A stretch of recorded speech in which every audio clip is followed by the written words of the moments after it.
हो गया, करें स्टार्ट। एक क्वेश्चन आप लोग कह रहे थे ना उस दिन, एक बार क्वेश्चन लिखिए, थोड़ा छोटा क्वेश्चन है, 1 मिनट का। जो डेटा उस दिन हमने खुद एज्यूम किया था क्वेश्चन का ना, ये क्वेश्चन नाउ क्वेश्चन लिखिए जरा। लिखना, a structural steel beam, a structural steel beam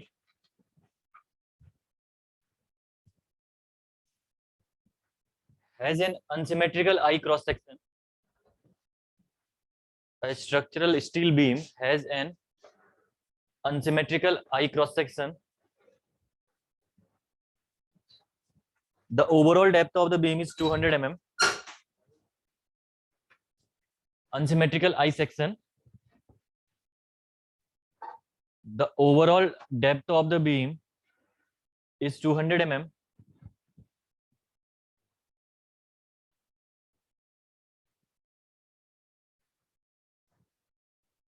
The flange stresses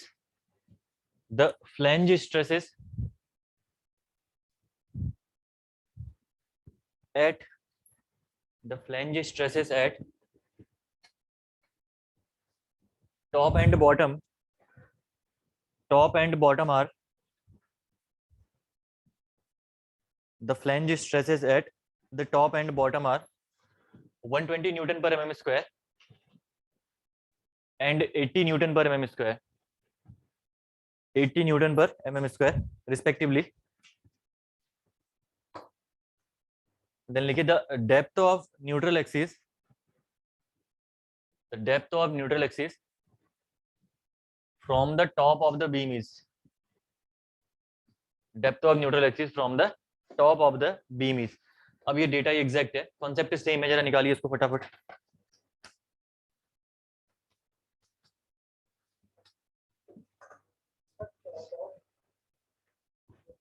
top of the beam will be top of the beam will be attendance आपने दीजिए।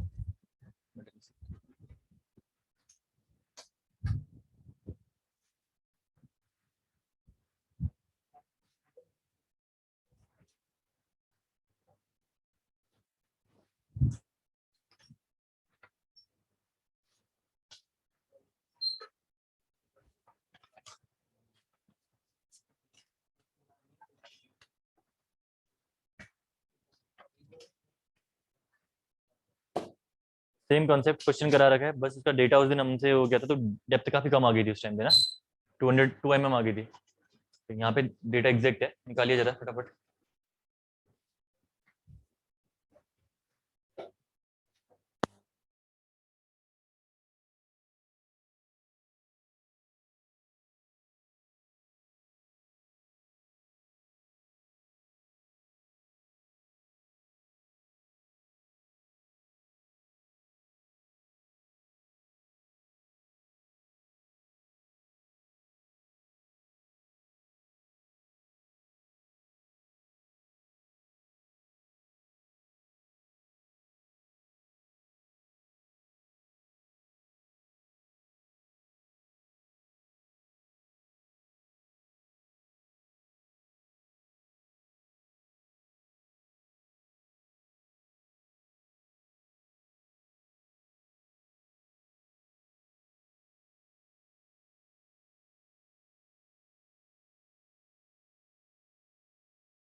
Hello sir.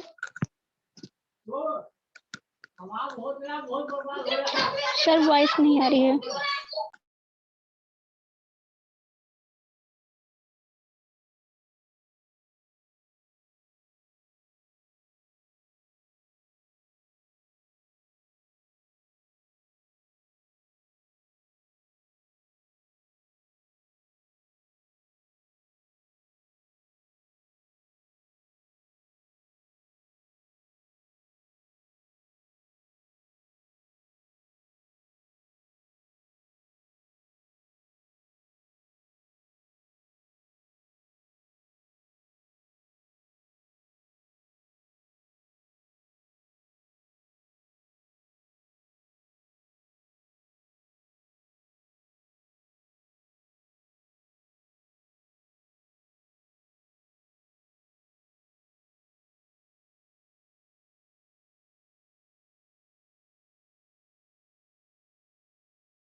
सर वॉइस नहीं आ रही है।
Hello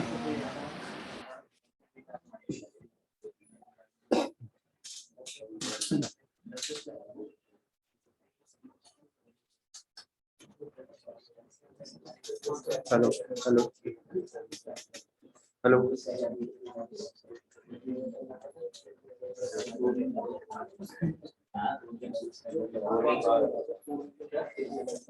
ऐसे कुछ नहीं। ठीक है, आ रही है आवाज? साउंड क्लियर है? Yes sir. क्लियर है ना? ठीक है, तो देखिए हम लोग यहाँ पे क्या करते हैं, आज हमने एलिसन स्टार्ट किया था। अब आ रही है लिमिट स्टेट मेथड। हमने अभी स्टार्ट कर दिया। लिमिट स्टेट मेथड में जस्ट हमने डिस्कस किया, यहाँ पे जस्ट बेसिक हमने थोड़ा डिस्कस कर रखा है। पहले तो हमने डिस्कस किया कि फैक्टर्ड लोड या कोलैप्स लोड क्या होता है। फैक्टर्ड लोड आपका होता है 1.5 इनटू वर्किंग लोड, जिसके बेस पे आपकी ये लिमिट स्टेट मेथड आपकी डिजाइन होती है। ठीक है ना? डब्ल्यूएसएम में हम लोग डिजाइन करते थे only basis on the basis of the working load, but in case of the LSM we will design on the basis of the factored load, collapse load या अल्टीमेट लोड। ये तो हमारा पहला पॉइंट था यहाँ पे। देन सेकंड केस में same आपने जो डब्ल्यूएसएम में फैक्टर ऑफ सेफ्टी कैलकुलेट करी थी, वही फैक्टर ऑफ सेफ्टी हमें यहाँ पे भी कैलकुलेट करनी है कंक्रीट और स्टील के लिए। तो पहला आपने पकड़ा यहाँ पे कंक्रीट। जब आपने कंक्रीट पहले डिस्कस किया तो कंक्रीट में देखिए जो एफसीके आपकी ये होती है 28 डेज की स्ट्रेंथ होती है 150 mm की क्यूब्स को जब आप लोग लेबोरेटरी में टेस्ट करते हो तो, ठीक है ना? लेकिन अगर हम फील्ड में यूज करें, फील्ड में अगर हम डिजाइनिंग करेंगे, कहीं पे भी स्ट्रक्चर अगर हम बना रहे हैं, तो जरूरी नहीं है कि हम 150 mm का ही क्यूब लें, साइज वहां पे डिफर कर सकता है। तो due to the size factor हमने क्या करा यहाँ पे, थोड़ी सी स्ट्रेंथ इसकी रिड्यूस कर दी बाय 0.33। तो अब जो आपकी स्ट्रेंथ बच गई वो बच गई 0.67 ऑफ एफसीके। मैंने यहाँ पे लिखा हुआ है strength reduced due to the size factor, ठीक है? देन ये आपकी 0.67 एफसीके जो निकल के आई, that is the compressive strength of concrete in 28 days now in case of the LSM. तो एलएसएम में कंक्रीट की 28 डेज कॉम्प्रेसिव स्ट्रेंथ कितनी हो गई आपकी 0.67 ऑफ एफसीके, ठीक है? देन उसके बाद अब आगे आपको फेलियर स्ट्रेंथ मिल गई, ठीक है? कितने में आपको पता चल गया कि कंक्रीट आपकी फेल होने वाली, फेल होगी आपकी 0.67 ऑफ एफसीके में। तो आप लोग क्या करोगे, इसमें partial factor of safety suitable apply करिए और उसके बेस पे आप लोग डिजाइन कर दीजिए, सिंपल। तो partial factor of safety generally हमने कंसीडर कर रही है कंक्रीट के लिए 1.5 की, और ये partial factor of safety consider करने का रीजन है अनसर्टेनिटीज। जो भी अनसर्टेनिटीज आपकी स्ट्रक्चर में ऐड कर सकती है, जैसे आपका विंड हो गया, अर्थक्वेक हो गया या एक्सीडेंट्स हो गए, तो इनकी वजह से हमने क्या कर रखा है, पार्शियल फैक्टर ऑफ सेफ्टी 1.5 की कंसीडर कर रखी है यहाँ पे फेलियर स्ट्रेंथ में। जब आपने फेलियर स्ट्रेंथ में पार्शियल फैक्टर ऑफ सेफ्टी लगाई तो डिवाइड करिए इसको 0.67 एफसीके अपॉन 1.5। अब जो आपके रिमेनिंग स्ट्रेसेस यहाँ पे बच गए, दीस रिमेनिंग स्ट्रेसेस आर 0.45 ऑफ एफसीके, और ये 0.45 ऑफ एफसीके आपके कहलाते हैं फैक्टर्ड डिजाइन स्ट्रेस। ध्यान से देखना यहाँ पे क्या लिखा है, factored design stress, design stress. और ये वर्ड आपका इंपॉर्टेंट है, ये आपका बहुत कंफ्यूजन क्रिएट करता है। ध्यान से देखना मैं क्या कह रहा हूँ। 0.45 एफसीके आपका है फैक्टर्ड डिजाइन स्ट्रेस। मैंने नहीं लिखा है डिजाइन स्ट्रेस, मैंने लिखा है फैक्टर्ड डिजाइन स्ट्रेस। यानी 0.45 एफसीके को अगर आप कहीं पे भी डिजाइन स्ट्रेस अपनी लेके चलोगे तो वहां पे जो भी कैलकुलेशन के बाद आपका रिजल्ट आएगा वो आपका कौन से फॉर्म में आएगा, फैक्टर्ड के फॉर्म में आएगा। फॉर एग्जांपल जैसे आपने डिजाइनिंग करी, मोमेंट ऑफ रेजिस्टेंस निकाला और डिजाइन स्ट्रेस आपने कितने लेके चले 0.45 एफसीके, तो उससे जो मोमेंट ऑफ रेजिस्टेंस निकल के आएगा वो आपका फैक्टर्ड मोमेंट ऑफ रेजिस्टेंस निकल के आएगा। ये आपको ध्यान रखना, पहला कॉन्सेप्ट, ठीक है? ये इंपॉर्टेंट है, ध्यान रखना ये कॉन्सेप्ट आपका, ये आपका 0.45 एफसीके फैक्टर्ड डिजाइन स्ट्रेस है। देन उसके बाद अब देखिए, अभी थोड़ी देर पहले आपने पढ़ा, यहाँ पे कर रहा हूं मैं इसको, ठीक है? इसके बाद अभी थोड़ी देर पहले आपने पढ़ा factored load equal to 1.5 into working load. इसको हम लोग लिख सकते हैं factored moment equal to 1.5 into working moment. इसी को हम लोग लिख सकते हैं factored stress equal to 1.5 into working stress. जो दो टाइप के लोड या स्ट्रेस या मोमेंट होते हैं आप सब जगह अप्लाई कर सकते हो इस कांसेप्ट को, ठीक है? तो मैं यहाँ पे स्ट्रेस के फॉर्म में अगर लिखूं तो क्या लिख सकता हूं मैं, factored stress equal to 1.5 into working stress. Factored stress equal to 1.5 into working stress. तो आपका फैक्टर्ड स्ट्रेस तो आपको मिल गया 0.45 ऑफ एफसीके, ठीक है? इसको आप लिखिए, ये आपका हो गया 0.45 ऑफ एफसीके, क्या हो गया factored stress equal to 1.5 into working stress.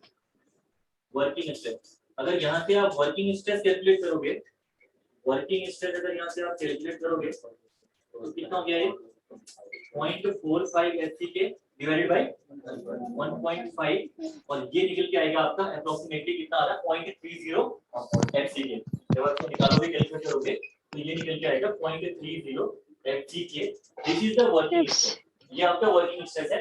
इस वर्किंग स्ट्रेस को आपने सिंपली क्या करा, ये वर्किंग स्ट्रेस 0.30 FCK, इसको आपने सिंपली 1.5 से मल्टीप्लाई किया तो आपका क्या निकल के आ गया 0.45 ऑफ FCK, ठीक है। इसके बाद आप फैक्टर ऑफ सेफ्टी इजी निकाल सकते हो।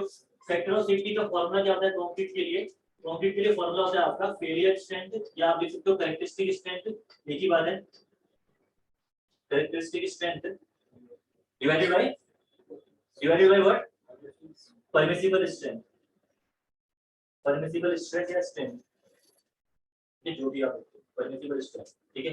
तो कैरेक्टरिस्टिक स्ट्रेंथ आपकी कितनी निकल के आ गई, कैरेक्टरिस्टिक स्ट्रेंथ आपकी होती है FCK, एक्चुअल कंडीशंस में देखना है, ये जो आपकी निकलती है फैक्टर ऑफ सेफ्टी, ये फैक्टर ऑफ सेफ्टी निकलेगी on the basis of the actual conditions, ठीक है ना। यहाँ पे आप ये 0.67 FCK लेके मत चलना, ये आपने खुद घटा रखा है।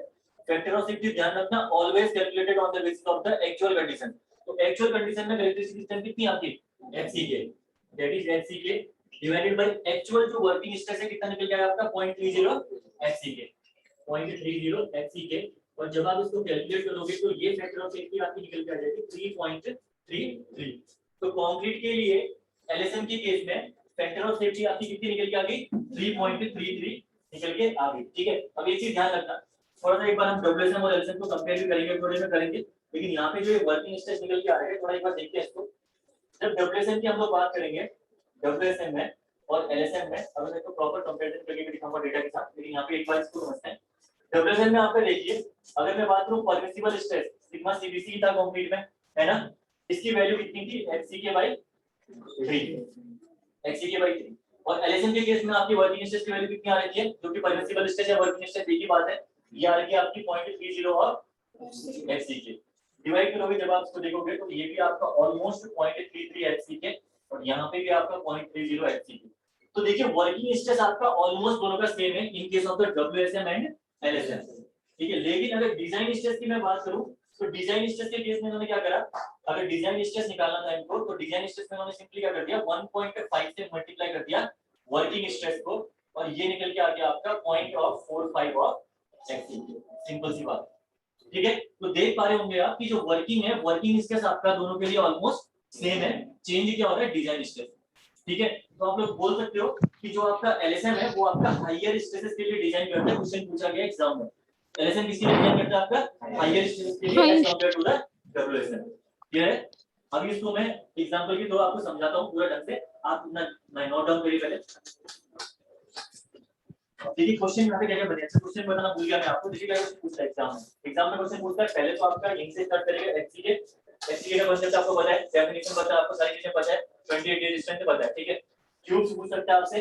दूसरी बात आपसे पूछता है कि जो कॉम्प्रेसिव स्ट्रेंथ आप लोग घटाते हैं उसका रीजन क्या है, रीजन आपका सिंपल सी बात है साइज फैक्टर है, पहला रीजन क्या है साइज फैक्टर। दूसरा पूछेगा वो compressive strength of concrete according to LSM, that is 0.67 of FCK। Third question आपसे पूछेगा partial factor of safety of the concrete 1.5। Fourth question आपसे पूछेगा कि जो आपका ये डिजाइन स्ट्रेस है कंक्रीट में वो हम कितना लेके चलते हैं, मोस्ट फ्रीक्वेंट क्वेश्चन, सबसे ज्यादा क्वेश्चन पूछा गया है, that is 0.45 of FCK and that 0.45 FCK is the factor design stress. Then fifth question आपका यहाँ से पूछ सकता है फैक्टर ऑफ सेफ्टी आपकी कितनी निकल के आएगी, फैक्टर ऑफ सेफ्टी आपकी 3.33 होती है इन केस ऑफ द LSM, ठीक है। तो ये 4 से 5 क्वेश्चन इसी कांसेप्ट से बनते हैं। अब इनको जो चीजें हैं यहाँ पे इनको स्टार मार्क कर लेते हैं, साइज फैक्टर वाला पॉइंट हो गया, ये अनसर्टेनिटी वाला पॉइंट हो गया, ठीक है। पार्शियल फैक्टर ऑफ सेफ्टी मैंने ऑलरेडी स्टार मार्क कर रखा है, इसमें भी स्टार मार्क कर दिया, फैक्टर ऑफ सेफ्टी में भी आप लोग यहाँ पे स्टार मार्क कर सकते हो, क्लियर है, क्लियर, लिखिए इसको।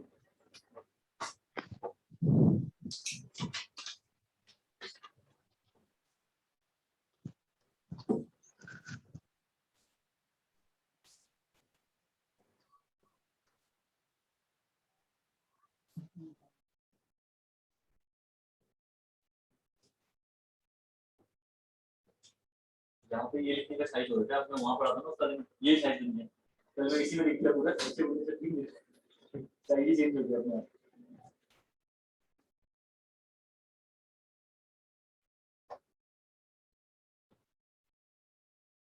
ठीक है, बेसिक अच्छे से समझ लो, अपनी मैथमेटिक्स आपका फिजिक्स ही है, वही चीज है फिजिक्स, और कुछ नहीं है, सिंपल सी है, आपका कुछ नहीं है इसमें भी।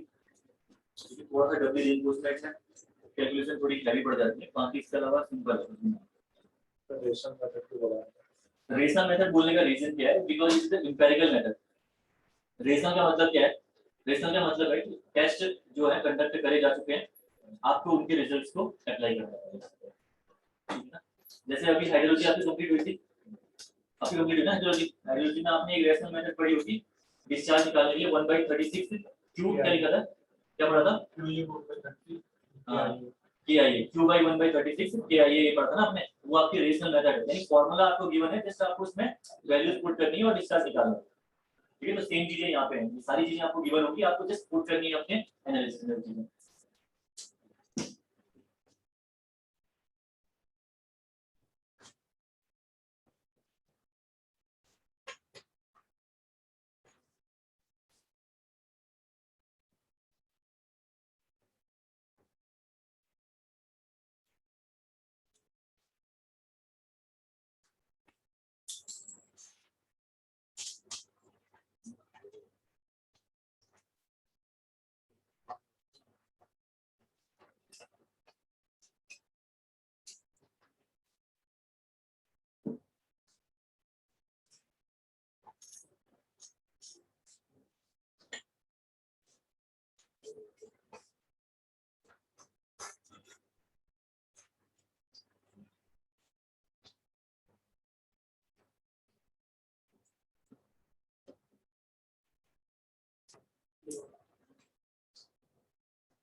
देखिए पार्शियल फैक्टर सेफ्टी और फैक्टर सेफ्टी का डिफरेंस क्या होता है? पार्शियल फैक्टर सेफ्टी आपकी पर्टिकुलर अनसर्टेनिटी से ही लगती है, सर्टिफिकेट एक्सीडेंट।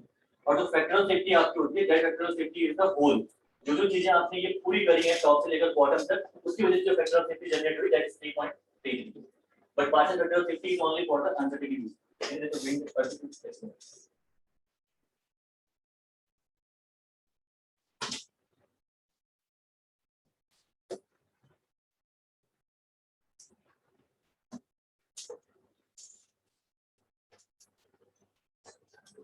जो टोटल वेक्टर ऑफ सेफ्टी होगी वहां पे पार्सल आपकी इंक्लूड होगी, ठीक है ना? टोटल वेक्टर ऑफ सेफ्टी में आपकी पार्सल इंक्लूड है या कुछ नहीं।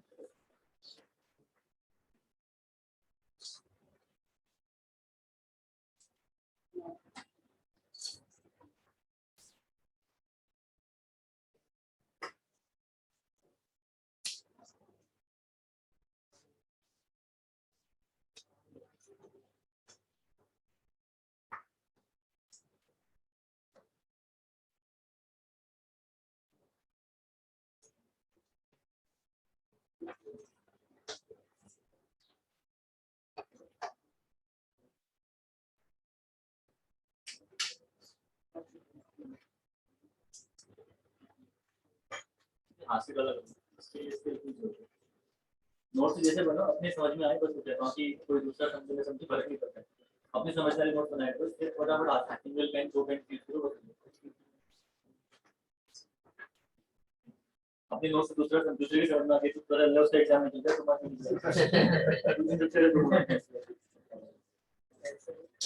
चेक करने वाले को अरे एग्जाम के टाइम पे वहां पे ध्यान देना है ना। चेक करके कन्वेंशन लिखोगे तो उसके बाद तो फिर वो अपना अलग ही हो गया। फिर अपने जो घर के नोट से घर के नोट से खुद ही समझता दूसरा अगर पढ़ भी लेना तो गलत पड़ जाएगा। जैसे 1.5 लिखा है ऐसे 1.6 है मतलब लिखो इसको ऐसा ना जैसे 1.5 है वैसे 1.6 लगे और वो एग्जाम आपके नोट पढ़ के चलो 1.6 आ जाएगा। मतलब किया क्या आपने 50,000 बच्चों ने जो एग्जाम दिया है तो मतलब आपने एक बच्चे को तो घर में वैसे नेगेटिव किया अपने नोट पढ़वा के। कंपटीशन देखो ऑलमोस्ट मतलब कम कर लो ना, आपका योगदान है आपका कंपटीशन कम करने में।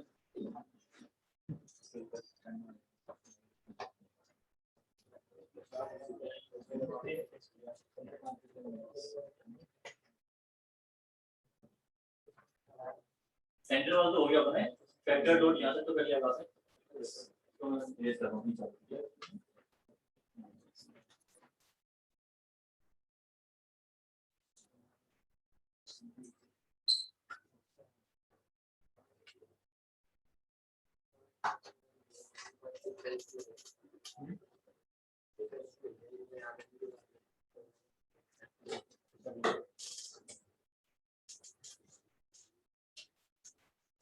डब्ल्यूएसएम और एलएसएम में जो मैंने बोली हाईएस्ट स्ट्रेस वाला एग्जांपल की जो समझते भी है M30 कंक्रीट प्लेट ले लीजिए, ठीक है। यहाँ पे एग्जांपल देखिए समझने के लिए M30 का प्लेट ले लीजिए। यहाँ पे M30 के ग्रेड में डब्ल्यूएसएम और एलएसएम से आप निकालिए परमिसिबल और सारे जो निकाल सकते हो आप वो निकालिए, ठीक है।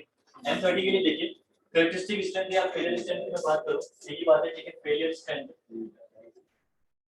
स्ट्रेंथ की अगर मैं बात करूं तो ये फेलियर स्ट्रेंथ आपकी हो जाएगी FCK ना equal to FCK equal to 30 newton पर mm square.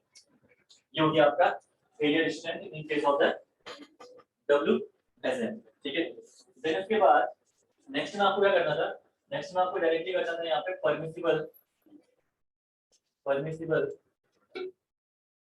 Bending compressive stress, permissible bending compressive stress. That permissible bending compressive stress will be sigma CPC, and you calculated that by FCK by 3. तो ये हो गया आपका 30 by 3 and that value 10 Newton पर mm square. और इसी के लिए आप डिजाइन कर रहे थे अपने WSM की मेथड में, ठीक है ना। तो WSM में जो डिजाइनिंग आपने करी वो करी M30 के लिए, उसकी स्ट्रेंथ आपने मानी, मतलब स्ट्रेंथ जो एक्चुअल थी 30 आपने मान के डिजाइनिंग करी 10 न्यूटन पर mm स्क्वायर, ठीक है। इसके बाद देखिए अब एलएसएम में काम करते हैं हम लोग। एलएसएम में देखिए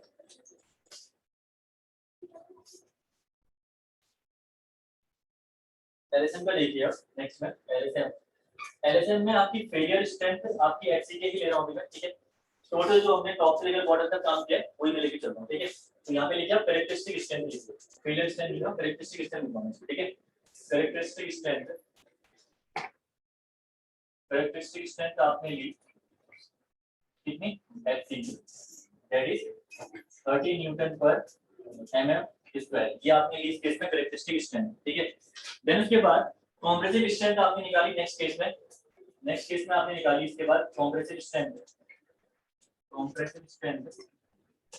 और ये कंप्रेसिव स्ट्रेंथ आपकी निकल के कितनी आई 0.67 ऑफ FCK और वैल्यू जब आप पुट करोगे तो हो जाएगा 0.67 ऑफ 30। तो ये ऑलमोस्ट जो वैल्यू निकल के आएगी आपकी दैट इज 20.1 न्यूटन पर mm square, that is 20.1 newton पर mm square, that is the compressive strength of the concrete, okay. Then उसके बाद नेक्स्ट स्टेप में आपने निकाला डिजाइन स्ट्रेस। अब ये वाले स्टेप में आपने निकाला डिजाइन स्ट्रेस। जब आपने डिजाइन स्ट्रेस यहां पे कैलकुलेट किया that design stress will be 0.45 times of FCK और अगर मैं यहाँ पे वैल्यूज पुट करूं तो 0.45 टाइम्स ऑफ FCK कितना 30 ना, FCK आपका 30 है तो आपका कितना हो गया ये दैट इज 13.5 न्यूटन पर mm स्क्वायर।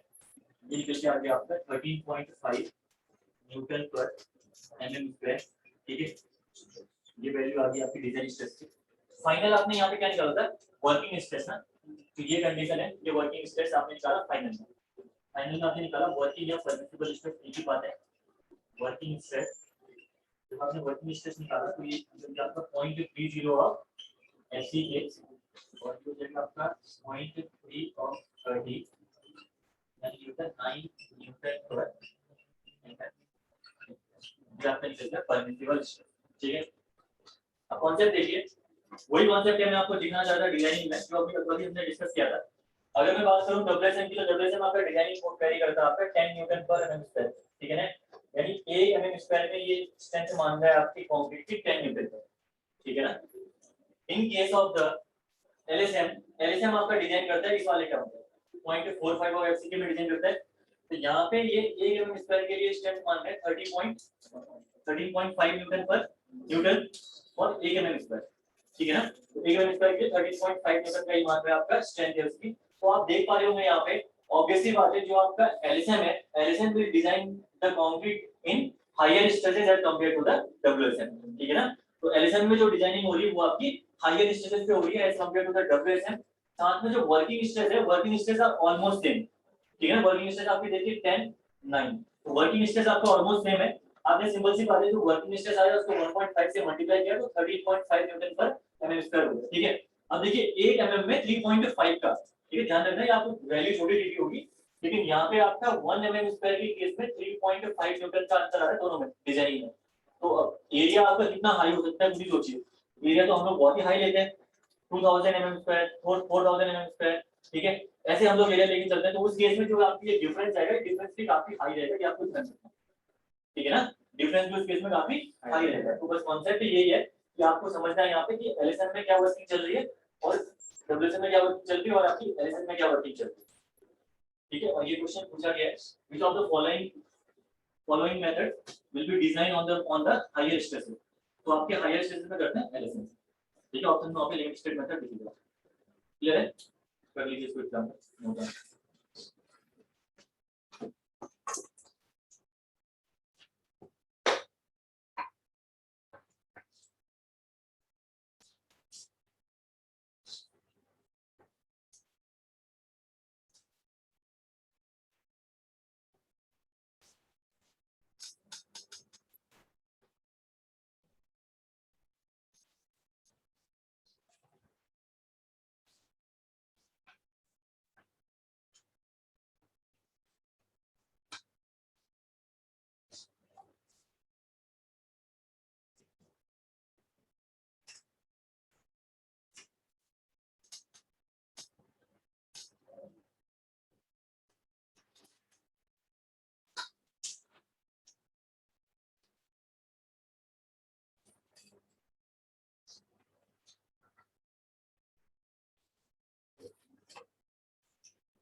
यूजिंग कर रहे नहीं कर लेना भाई।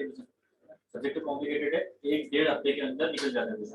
अगर नहीं पढ़ा 1.5 हफ्ते के अंदर आपका आधा हो जाएगा जितना पढ़ा होगा आपने, यही बोलोगे ना इसको पढ़ने में आपको लग जाएगी 3 घंटे एटलीस्ट। इतना तो किया करो बेटा कि भले कितनी थकान हो, जो चीजें दिन में क्लास में पढ़ी है किसी भी सब्जेक्ट में एक बार घर में उसको आप देख लो पूरा अच्छे से। अगर ऐसा भी कर दिया आपने ना तो आपको ये चीजें लॉन्ग टर्म याद रहेंगी 1-2 महीने के बाद, और उसके बाद आप 1 महीने बाद भी खोलोगे तो आपको चीजें पता होंगी, हाँ भाई यहाँ पे ये क्या था हमने, यहाँ पे ये क्या। लेकिन अगर यहाँ से घर जाके आपने बुक बंद कर दी फिर समझ लेना आप लोगों का ये काम नहीं बनेगा। आगे आने वाले टाइम पे 1 हफ्ते बाद ही बोलना, फिर देखना उसके बाद भूल गए होंगे भाई चीजें 50% तक पहुंच जाती है उसके बाद, ठीक है ना। तो घर जाके एटलीस्ट इतनी आदत बनाओ डेली की कि अगर यहाँ पे 6 घंटे पढ़ के जा रहे हो, ठीक है लोड है तुम्हारा कोई नहीं, लेकिन घर में एटलीस्ट चीजें खुले आपने। मैं बोल रहा नहीं याद कर लो पूरा, खुले मतलब चीजें एक बार जस्ट देखो टॉप से लेकर बॉटम तक, याद कर पाते तो बहुत ही बेटर है। अदरवाइज टॉप से बॉटम तक चीजें देखो, जो कॉन्सेप्ट आपने पढ़े हैं उन कॉन्सेप्ट को दिमाग में एक बार मेमोराइज कर लो। कितना लगेगा 1 घंटा ऑब्वियसली बात है ना, 2 घंटे की क्लास में आधे घंटे लगते हैं, आधे घंटे में आप पूरा पढ़ ले जाओगे तो कितना तो आप कर ही सकते हो क्लास घर में।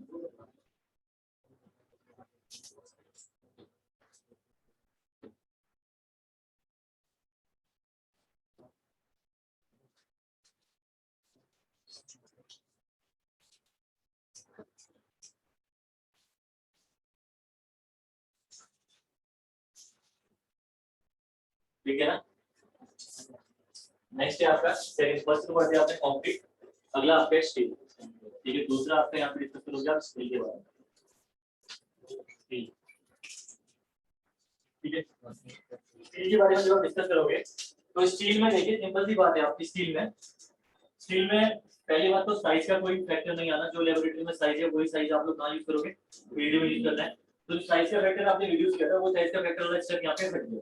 बाकी बचे 2 स्टेप, पहला आपको डिजाइन स्ट्रेस निकालना है, उसके बाद आपको निकालना है सीधे वर्किंग स्ट्रेस, ठीक है। और डिजाइन स्ट्रेस आपने निकाला कैसे था, पार्शियल फैक्टर ऑफ सेफ्टी लगा के, है ना। डिजाइन स्ट्रेस आपने पार्शियल फैक्टर ऑफ सेफ्टी लगा के निकाला, और वर्किंग स्ट्रेस निकालने का तरीका वही था, factor stress equal to 1.5 into working stress, ठीक है। फर्स्ट हम लोग देखते हैं पार्शियल फैक्टर ऑफ सेफ्टी हम लोग इस चीज के केस में कितने लेके चलते हैं, ठीक है। मैं लिख रहा हूं partial factor of safety, partial factor of safety इसको मैं लिख रहा हूं गामा एमएस, ठीक है। गामा एमएस का मतलब क्या होता है, partial factor of safety for material steel, ठीक है। एमएस मतलब गामा एमएस मतलब मटेरियल स्टील। तो स्टील के लिए जो पार्शियल फैक्टर ऑफ सेफ्टी लेके चलते हैं हम लोग 1.15 की हम लोग पार्शियल फैक्टर ऑफ सेफ्टी लेके चलते हैं। कंक्रीट के लिए कितने थी 1.5, ठीक है 1.5। तो पार्शियल फैक्टर ऑफ सेफ्टी आपने इतनी निकाली 1.5। अगर आपको डिजाइन स्ट्रेस यहाँ पे निकालना है, दूसरे स्टेप पे मैंने बोला कॉम्प्रेसिव स्ट्रेंथ वाला जो स्टेप है वो यहाँ पे स्टिक हो गया, साइज का कोई वेरिएशन नहीं है। अगर आपको यहाँ पे डिजाइन स्ट्रेंथ निकालनी है, डिजाइन स्ट्रेस निकालना है, तो ये डिजाइन स्ट्रेस आपका कैसे निकल के आएगा? इसके बाद सीधे आपका निकल जाएगा डायरेक्टली कैसे, yield strength upon partial factor of safety, Fy upon partial factor of safety, या हम लोग बोल सकते हैं कैरेक्टरिस्टिक स्ट्रेंथ, क्योंकि हम लोग ग्रेड की बात कर रहे हैं ना अभी, तो ग्रेड के लिए मैंने क्या बताया था आपको, Fy क्या बोलते हैं, characteristic strength, that characteristic strength equal to Fy, ठीक है, Fy। तो क्या करना है आपको, डायरेक्टली इस कैरेक्टरिस्टिक स्ट्रेंथ में partial factor of safety apply कर देंगे डिजाइन स्ट्रेस निकालने के लिए। तो कैरेक्टरिस्टिक स्ट्रेंथ आपकी है Fy, partial factor of safety आपने अप्लाई की 1.15 की, ये निकल के आ गया आपका 0.87 ऑफ Fy। ये कितना निकल के आ गया 0.87 ऑफ Fy, और जो ये 0.87 ऑफ Fy निकल के आया, that 0.87 of Fy is the factored design stress. Again यहाँ पे मैंने लिख दिया यहाँ पे फैक्टर डिजाइन स्ट्रेस, यानी इसका मतलब क्या है, जब भी आप डिजाइन स्ट्रेस 0.87 Fy रखोगे, जो भी चीजें कैलकुलेट करोगे उसके मोमेंट ऑफ रेजिस्टेंस या एवरीथिंग, वो आपके फैक्टर्ड फॉर्म में डिजाइन होंगे, ठीक है। तो ये इंपॉर्टेंट है यहाँ पे कि स्टील के केस में जो डिजाइन स्ट्रेस है आप लोग कितना लेके चलते हो, that is 0.87 of Fy, concrete के केस में 0.45 ऑफ Fc, ठीक है। देन उसके बाद डिजाइन स्ट्रेस निकलने के बाद अगेन आपको पता है वर्किंग स्ट्रेस की रिक्वायरमेंट होगी, क्योंकि वर्किंग स्ट्रेस निकालोगे तभी आप फैक्टर ऑफ सेफ्टी निकाल पाओगे। तो वर्किंग स्ट्रेस निकालने के लिए अगेन आपका फार्मूला वही है, factored stress equal to 1.5 of working stress, और आपको निकालना है वर्किंग स्ट्रेस। फैक्टर्ड स्ट्रेस आपका 0.87 Fy है, यहाँ पे से आप अगर डायरेक्टली वर्किंग स्ट्रेस लिखोगे तो वर्किंग स्ट्रेस आप कर सकते हो, फैक्टर्ड स्ट्रेस आपका 0.87 ऑफ Fy डिवाइडेड बाय 1.5, और जब ये वैल्यू आप निकालोगे तो that value will come out 0.58 of Fy। ये वैल्यू आपकी आएगी निकल के 0.58 ऑफ Fy, इतना आपका निकल गया वर्किंग स्ट्रेस, यानी वर्किंग आपकी यहाँ पे चल रही है, आपने इसको 1.5 से मल्टीप्लाई करके तो किसमें पहुंच गया, आपके फैक्टर्ड में पहुंच गया आपका 0.87 Fy, ठीक है। अगर यहाँ पे आप फैक्टर ऑफ सेफ्टी कैलकुलेट करोगे, factor of safety for steel, तो अगेन आपका क्या होता है, it is the failure strength या characteristic strength upon permissible strength. Failure strength कितनी है आपकी Fy, फेलियर स्ट्रेंथ है Fy एक्चुअल कंडीशन, ठीक है, अपॉन वर्किंग स्ट्रेस कितनी है यहाँ पे 0.58 ऑफ Fy, तो ये निकल के आएगा आपका 1.725, ये निकल के कितना आएगा 1.725 एग्जैक्ट वैल्यू निकल के आती है फैक्टर ऑफ सेफ्टी की किस केस में, स्टील के केस में, ठीक है।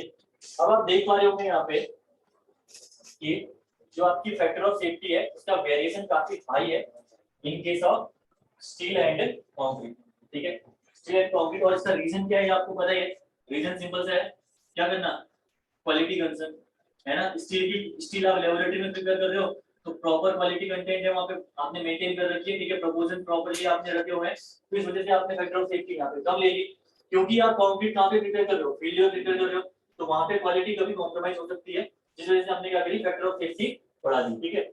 अगर WSM और LSM में देखोगे आप तो फैक्टर ऑफ सेफ्टी की जो वैल्यूज है WSM में, ठीक है, कंक्रीट की अगर हम बात करें, कंक्रीट की, तो कंक्रीट और स्टील, ठीक है, स्टील और कंक्रीट की बात करें तो कंक्रीट के केस में आपने फैक्टर ऑफ सेफ्टी यहाँ पे लिखी 3 ना, यहाँ पे लिखी 3, और स्टील के केस में आपने फैक्टर ऑफ सेफ्टी यहाँ पे ले रखी 1.8, ठीक है। और यहाँ पे जो LSM है, LSM में कंक्रीट के केस में आपने ली 3.33 और स्टील के केस में आपने ले ली 1.725।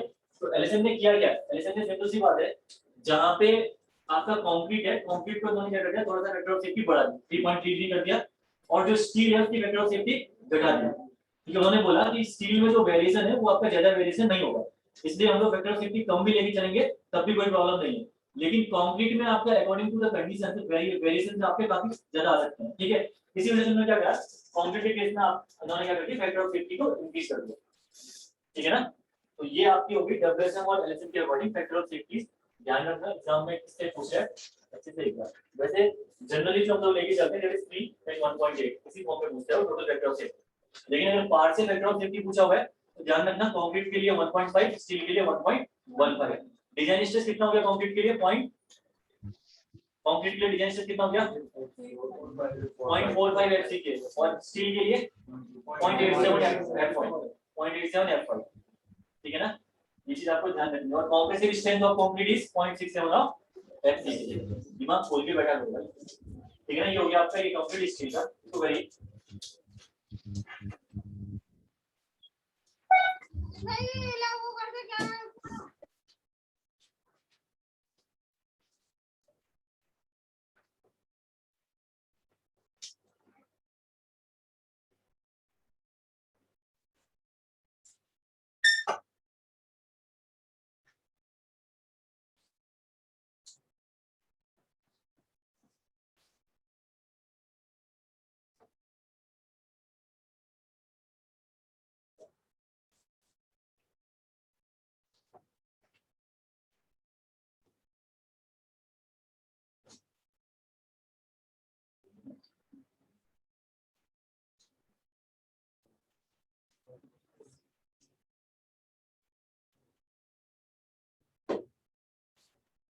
गामा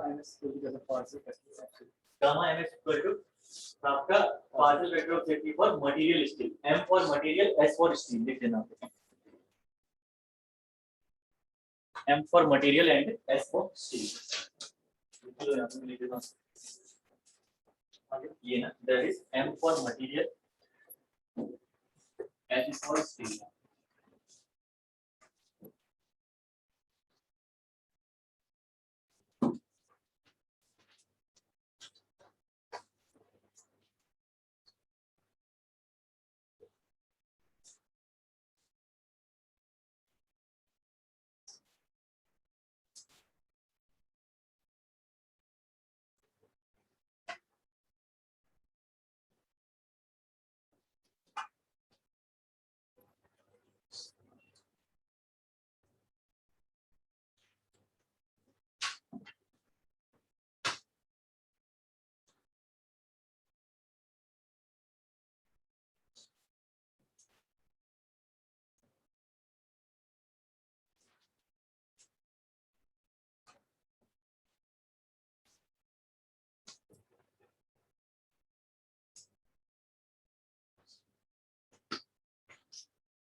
देन उसके बाद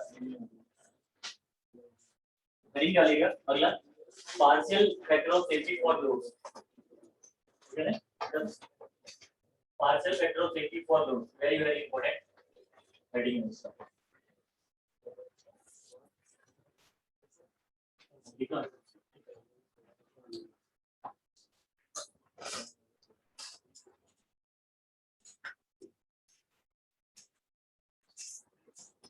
next heading is partial factor of safety for loads. Partial factor of safety for loads. अभी आपने जो फैक्टर ऑफ सेफ्टी निकाली वो निकाल की स्ट्रेसेस में। एक अगर ड्रॉबैक अगर आपको याद हो डब्ल्यूएसएम का, तो मैंने आपको एग्जांपल भी दिया था कि डब्ल्यूएसएम हमेशा आपका फैक्टर ऑफ सेफ्टी सिर्फ और सिर्फ स्ट्रेस में निकालता है, लेकिन हम लोग ज्यादा काम इसमें करते हैं लोड्स में करते हैं, सारे काम हम लोग जो डीएनई करते हैं लोड्स में करते हैं, ठीक है। तो इसी वजह से आपका जो डब्ल्यूएसएम है उसकी मतलब एक्यूरेट मेथड नहीं बैठती है, या हमारे लिए जो सुटेबल है वो मेथड नहीं बैठती, मैंने आपको बताया था ना। लेकिन यहाँ पे क्या है, देखो स्ट्रेस के लिए तो फैक्टर ऑफ सेफ्टी हमने कैलकुलेट करके बता दी, लेकिन अगर आपको वहीं पे शियर फोर्स मोमेंट दिया हुआ है, different different types of load दिए हुए हैं, तो उस केस में आपकी पार्शियल वेक्टर ऑफ सेफ्टी कैसे क्या लगाने वाले हो आप, वो ये एलएसएम ने दे रखी है आपको सारी की सारी। यानी यहाँ पे partial factor of safety stress के साथ साथ लोड्स की लेगी बना, ठीक है ना। तो देखिए partial factor of safety generally जो निकलती है आपकी, ये पार्शियल वेक्टर ऑफ सेफ्टी आपकी निकलेगी, ये टेबल बना लो यहाँ पे आप, टेबल में लिखोगे सबसे पहले लोड कॉम्बिनेशन, लोड कॉम्बिनेशन,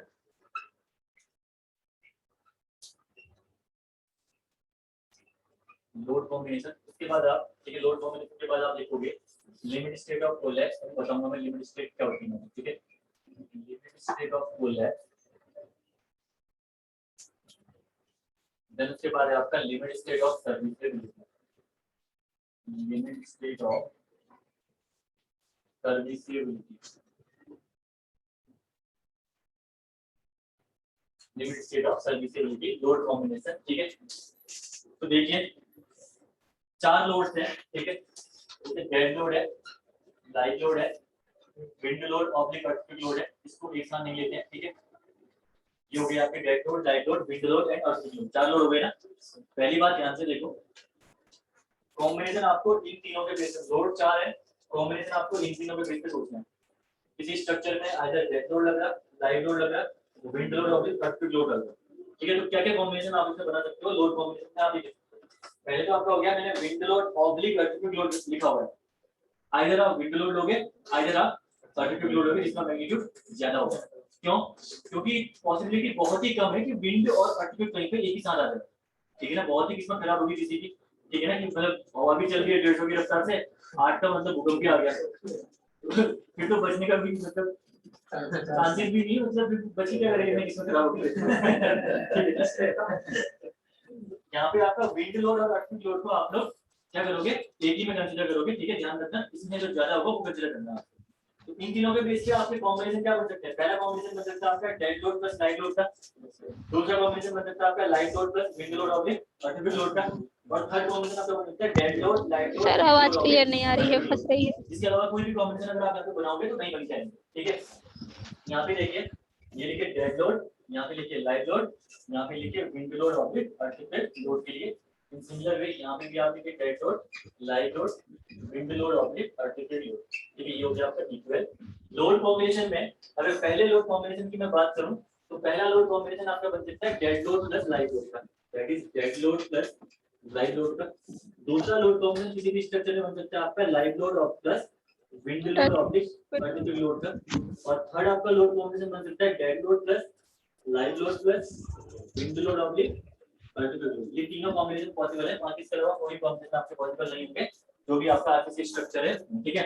तो देखिए लिमिट स्टेट ऑफ कोलैप्स के केस में, ठीक है, कोलैप्स के केस में आपका अगर मैं बात करूं फैक्टर्स की, तो यहाँ पे लोगे आप 1.5 का, और लाइव लोड के केस में भी आप लोगे 1.5 का, और विंड लोड और अर्थक्वेक लोड के केस में आप उतनी लोगे क्योंकि आप में लोड कॉम्बिनेशन है ही नहीं हो। सर्विसेबिलिटी के केस में आप लोगों को लेना है 1 नथिंग, ठीक है। Then live load of plus wind load oblique earthquake load, ठीक है ना। Live load plus wind load oblique earthquake load हो गया ना। Live load plus wind load oblique मतलब डेड लोड है, लाइव लोड कौन से स्टेशन में रखोगे आप, dead load plus wind load oblique earthquake load होगा यहाँ पे, dead load plus wind load. Structure का सेल्फ वेट है, उसमें विंड अप्लाई हो सकती है ना, लाइव लोड कहाँ पे हवा में रखा है आपने स्ट्रक्चर को, ठीक है ना, ऑब्वियसली बात है। तो dead load plus wind load oblique earthquake load के केस में यहाँ पे लोगे 1.5 डैश 1.5, ठीक है, सेम आपको लेना है इस केस में भी। देन इस वाले केस में आपका 1 ठीक है, ये हो गया आपका 1 देन फाइनल जो केस है आपका dead load, live load, wind load oblique earthquake load. यहाँ पे जो आपको लोड कॉम्बिनेशन लेना है आपको 1.2 उसके लिए डेड लोड के लिए, 1.2 लाइव लोड के लिए, 1.2 जी आपको लेना है wind load oblique earthquake load के लिए। ये टेबल आपकी कोड में बनी हुई है IS 456-2000 में, ठीक है, देखोगे तो मिल जाएगा। और आपका जो dead load, live load oblique wind load oblique earthquake load के लिए अगर सर्विसेबिलिटी की बात करूं तो यहाँ पे आप लोगे 1.8 और 0.8, ठीक है। मेन चीज क्या है, एक चीज आपको लिखने में आ रही होगी कि जो कोलैप्स वाली कंडीशन है, कोलैप्स वाली कंडीशन में पार्शियल वेक्टर ऑफ सेफ्टी ज्यादा लगा रखा है, क्योंकि कोलैप्स वाली कंडीशन ज्यादा खतरनाक होती है। कोई भी स्ट्रक्चर अगर आपका कोलैप्स कर जाए तो ऑब्वियसली बात है वो आपका ज्यादा खतरनाक होता है एज कंपेयर टू उसकी सर्विसेबिलिटी खत्म हो। सर्विसेबिलिटी खत्म होने का मतलब है कि लाइफ टाइम खत्म हो गया, इस स्ट्रक्चर आपको रिनोवेट करना पड़ेगा इसके बाद, अभी पढ़ते हैं इसके बारे में क्या चीज है, ठीक है। तो ये कंडीशन खतरनाक है, जिसकी वजह से यहाँ पे जो आपके लोड फैक्टर्स होंगे, देखिए आप ज्यादा दे रहे हैं यहाँ पे हर जगह, ठीक है ना, हर जगह ज्यादा दे रहे हैं, क्योंकि आपकी सर्विस की कंडीशन आपकी उतनी खतरनाक नहीं है, तो यहाँ पे ज्यादा जरूरत नहीं पड़ती आपको पार्शियल फैक्टर ऑफ सेफ्टी लगाने की, ठीक है। तभी यहाँ पे जो वैल्यूज है ये आपकी अनचेंज है, ज्यादा यहाँ पे लास्ट वाले में लगा देती है, बस हो गया, बाकी सारे अनचेंज कर देंगे, ठीक है ना। तो ये आपको टेबल ध्यान रखनी, पहली बात तो एक चीज यहाँ पे ध्यान रखना है, अगर डेड लोड और विंड लोड और अर्टिफिशियल लोड का कॉम्बिनेशन है, ये कॉम्बिनेशन है अगर, तो इस कॉम्बिनेशन में आइदर 1.5 लोगे, आइदर आप यहाँ पे लोगे 0.9, और 0.9 लेने का रीजन है स्टेबिलिटी अगेंस्ट ओवरटर्निंग। अगर कहीं पे आपको ओवरटर्निंग के अगेंस्ट स्टेबिलिटी चाहिए तो उस केस में आप लोग लोगे 0.9। अब बच्चों का क्वेश्चन उठता है कि सर यहाँ पे 0.9 क्यों ले लिया, अभी तक तो स्टेबिलिटी के लिए हम लोग ज्यादा लेते वैल्यू 1.5 1.2 दैट जो भी लिया हमने, ठीक है, लेकिन इस केस में हमने 0.9 क्यों ले लिया, क्वेश्चन तो है ना, सही क्वेश्चन है। तो यहाँ पे देखिए होता क्या है, यहाँ पे पहले इस टेबल को बनाओ, एक बार इस टेबल को बनाओ, मैं इसको मिटाता हूँ, इस टेबल को बना के एक बार एक दो नोट लिखो, फिर मैं समझाता हूँ कि 0.9 वैल्यू लिख लो। फैक्टर से याद रखने भाई, एग्जाम में न जाने कितनी बार एग्जाम में पूछा गया चीजें काउंट ही नहीं है, मतलब हर दूसरे साल हर तीसरे साल में क्वेश्चन पूछता ही है, ठीक है। तो फैक्टर्स आपको ध्यान रखने हैं, ये सारे फैक्टर।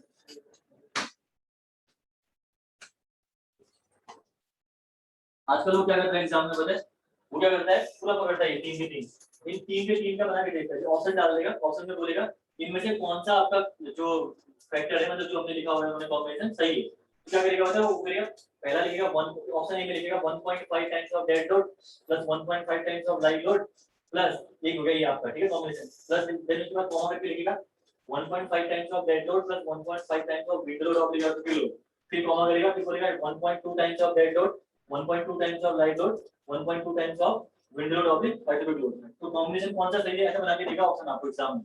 तो सारे के सारे टेबल पूरी याद करना, ऐसा मत करना कि डेड लोड पे ही याद है बाकी और पूरा याद नहीं, ठीक है ना। पूरी टेबल याद करनी इजी है, 1.5 1.5 1.5 1.5 1.2 1.2 1.2, और इस साइड का तो आपको याद ना भी करो तब भी चलिए जाएगा, यहाँ पे क्वेश्चन पूछता भी नहीं है क्योंकि कुछ लगाते ही नहीं है, ठीक है। अदरवाइज याद कर लीजिए तो क्या 1 1 1 1 1.8 1.2 सिंपल, ठीक है। ये टेबल आप ध्यान रखना, तो बस इसको बना लो, फिर मैं समझाता हूँ, इससे आगे एक पॉइंट लिखिए पहले।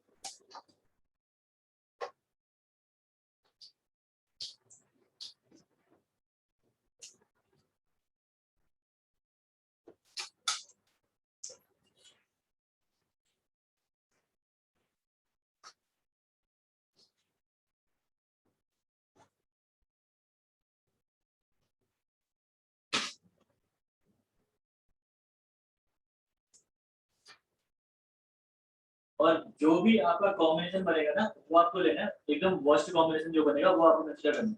वर्स्ट कॉम्बिनेशन मतलब मैक्सिमम कॉम्बिनेशन, यहाँ पे आप ऐसा करके लिख लेना, कंसीडर वर्स्ट कॉम्बिनेशन होगी, कंसीडर वर्स्ट कॉम्बिनेशन, यानी जो भी आपका मैक्सिमम कॉम्बिनेशन बनेगा वो आपको कंसीडर करना है अपनी डिजाइनिंग में, ठीक है, ध्यान रखना है ये चीज। मतलब कभी भी मिनिमम के लिए डिजाइन नहीं करोगे ना, अगर कहीं पे 300 किलोमीटर और 400-500 किलोमीटर दो लोड है तो ऑब्वियसली बात है 500 के लिए करोगे तो 300 तो ऑब्वियसली उसके अंदर आ जाएगा, पता नहीं जब पता आपने 300 के लिए कर दिया और 500 में फेल हो गया, ठीक। तो कभी भी आपको मैक्सिमम कॉम्बिनेशन या वर्स्ट कॉम्बिनेशन ही कंसीडर करना है जो भी कॉम्बिनेशन आप लोगे, ठीक है। हो गया नहीं, सर्विसिबिलिटी कर दिया यहाँ पे, ठीक है। अब देखो यहाँ पे पॉइंट 9 का कॉन्सेप्ट समझते हैं, एक पॉइंट देखो पहले से नोट करके, एक पॉइंट लिखे, wind load and earthquake load, ये भी क्वेश्चन एग्जाम में पूछा है, wind load and earthquake load are never considered simultaneously, are never considered simultaneously। then next one लिखिए इसमें, are never considered simultaneously। next one लिखिएगा point number 2 के अंदर नोट में 0.9 value 0.9 value 0.9 value is considered 0.9 value is considered when stability of structure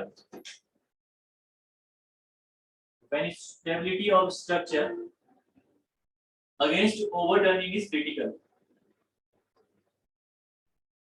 against overturning is critical।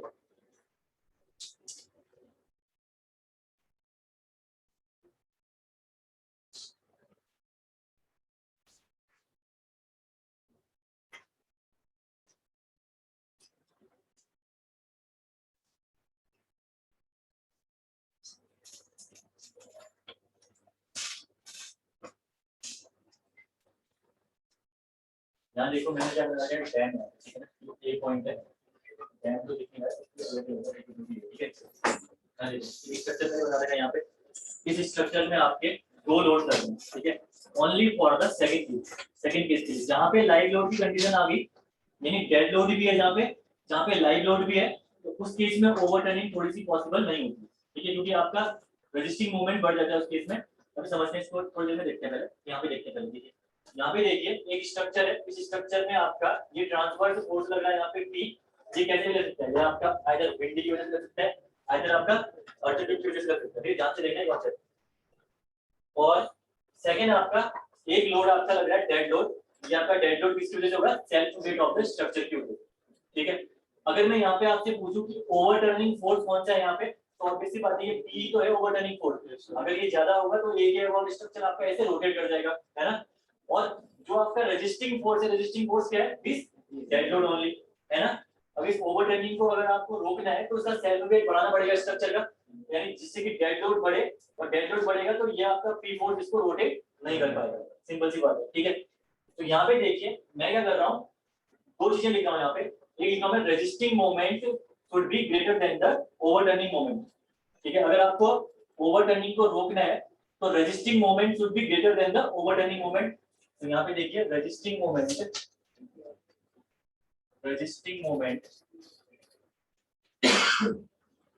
greater than the overturning moment और stability, ठीक है। Stability अगर आपको चाहिए, स्ट्रक्चर अगर आपको ओवरटर्न नहीं कराना है, एक अबाउट, तो जरा रेजिस्टिंग मोमेंट की निकालना है। यहाँ पे मोमेंट क्या होता है, force into perpendicular distance, force into perpendicular distance, simple सी बात है, ये कहलाता है आपका मोमेंट, ठीक है। यहाँ पे देखिए रेजिस्टिंग जो मोमेंट निकलेगा आपका, रेजिस्टिंग फोर्स कौन सा है, डेड लोड ये वाला, दिस फोर्स इनटू परपेंडिकुलर में ए के अबाउट मोमेंट ले रहा हूं, यहाँ पे सारे मोमेंट ले रहा हूं ए के अबाउट, तो ये हो जाएगा फोर्स इनटू परपेंडिकुलर डिस्टेंस, यानी मैं लिख सकता हूं डेड लोड इनटू वाई, है ना। यहाँ पे मैंने लिख दिया डेड लोड इनटू वाई, लिख दिया मैंने यहाँ पे, this is the resisting moment is greater than the overturning moment. Overturning moment क्या होगा आपका, जो पी की वजह से मोमेंट जनरेट होगा, this again force into perpendicular distance, ये हो गया आपका p इनटू x, ये निकल के आ गया आपका ओवरटर्निंग मोमेंट, ठीक है। तो जो वैल्यू आपकी, अब देखिए px को मैं यहाँ लेके जा रहा हूँ, dead load into y divided by tx, that should be greater than 1.5, that 1.5 value is suggested by the IS code। अगर कभी भी ये कंडीशन बनेगी आपकी कि resisting moment upon overturning moment की वैल्यू अगर ग्रेटर देन 1.5 है, तो इस केस में आपका स्ट्रक्चर स्टेबल है, स्ट्रक्चर कभी भी आपका ओवरटर्न नहीं करेगा, ठीक है, कभी भी स्ट्रक्चर आपका ओवरटर्न नहीं करेगा इस केस में। यहाँ पे 1.5 से मतलब क्या है, ऑब्वियसली बात है, जो रेजिस्टिंग मोमेंट है वो बढ़ ही रहा होगा, तभी तो वैल्यू बढ़ी है ना यहाँ पे, तो ये वैल्यू आपकी ज्यादा है तभी जब आपका रेजिस्टिंग मोमेंट ही ज्यादा होगा। अगर आपका ओवरटर्निंग मोमेंट ज्यादा होता तो ये वैल्यू आपकी कम होती है, तो रेजिस्टिंग मोमेंट ज्यादा है तो इसका मतलब आपका स्ट्रक्चर स्टेबल है, इतना आपको ध्यान रखना, ठीक है। देन मैंने क्या करा यहाँ पे, डेड लोड को मल्टीप्लाई कर दिया 0.9 के फैक्टर से इस स्टेबिलिटी के लिए, 0.9 into dead load into y upon p times of x and that should greater than the 1.4। ये आपका अगर 0.9 से मल्टीप्लाई करोगे तब आपकी कंडीशन आपकी सेटिस्फाई करनी चाहिए, अगर आपको स्ट्रक्चर को स्टेबल रखना है तो, ठीक है। आपने किया क्या यहाँ पे, सिंपली आपने क्या करा कि जो डेड लोड है उस डेड लोड को आपने 0.9 से मल्टीप्लाई कर दिया, ठीक है। यहाँ पे जैसे डेड लोड की एग्जांपल बताता हूँ, वैल्यू आपकी 2000 किलोमीटर है, अगर एग्जांपल इसकी वैल्यू 2000 किलोमीटर है, तो एक तो है आपका 1.5 से मल्टीप्लाई कर दो, दूसरा है आपका 0.9 से, अगर 1.5 से करोगे तो ये वैल्यू हो जाएगी आपकी 3000 किलोमीटर, और 0.9 से करोगे तो ये हो जाएगी आपकी 1800 किलोमीटर।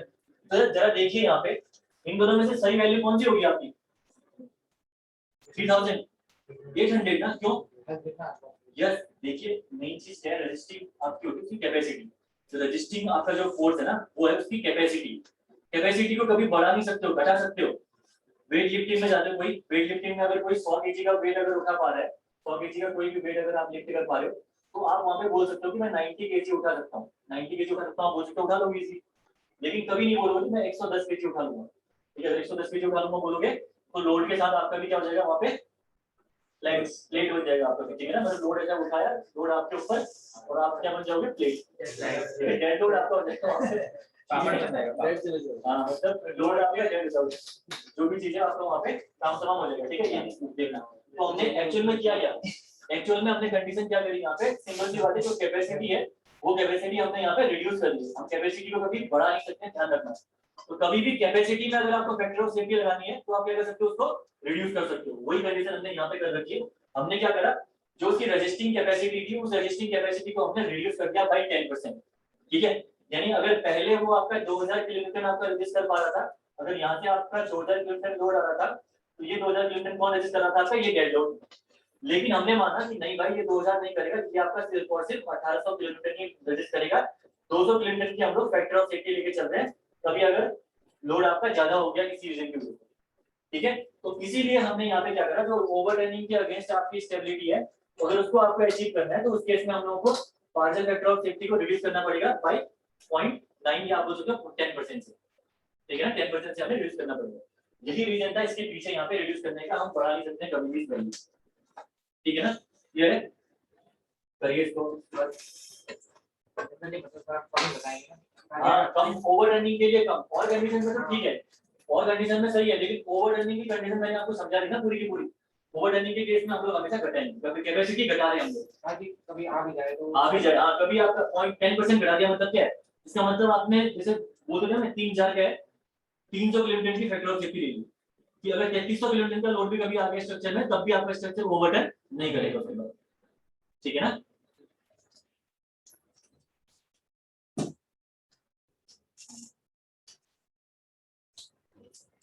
इस केस में स्ट्रक्चर आपका सेफ होगा।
तो हो गया, कुछ नहीं लिखिए, अब बनाइए कुछ फटाफट।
बनाओ उसको, 3 कॉम्बिनेशन दिखा रखे ना, कॉम्बिनेशन की बेसिस करिए कैलकुलेट।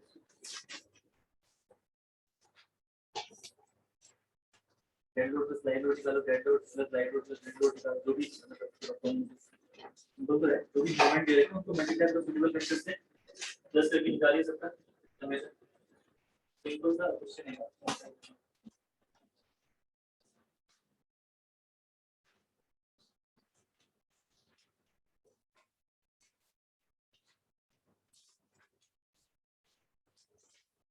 फैक्टर से मल्टीप्लाई करो पहले, फैक्टर्स क्या थे 1.5 into dead load plus 1.5 into live load.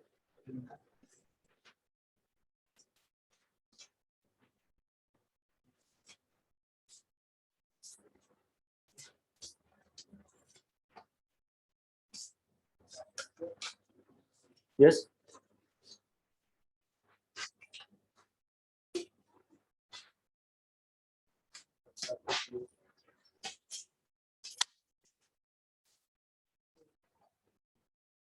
इसमें कैलकुलेट करना है आपका suitable load combination, suitable load combination calculate करिए यहाँ पे।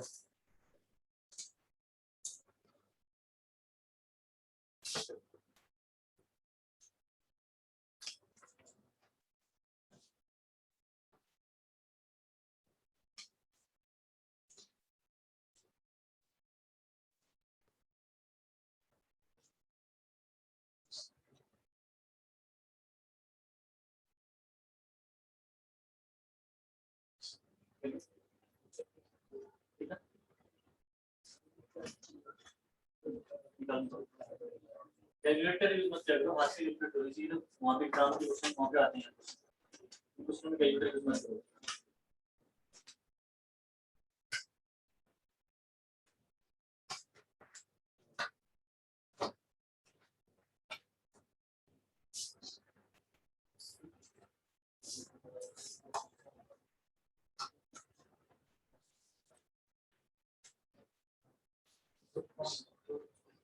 मैक्सिमम कितना आराम से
ओवर टर्निंग में आप यहाँ पे अगर लोगे तब भी आपको कॉम्बिनेशन में वही लेना। हाँ तो ज्यादा ओवर टर्निंग कौन से सेम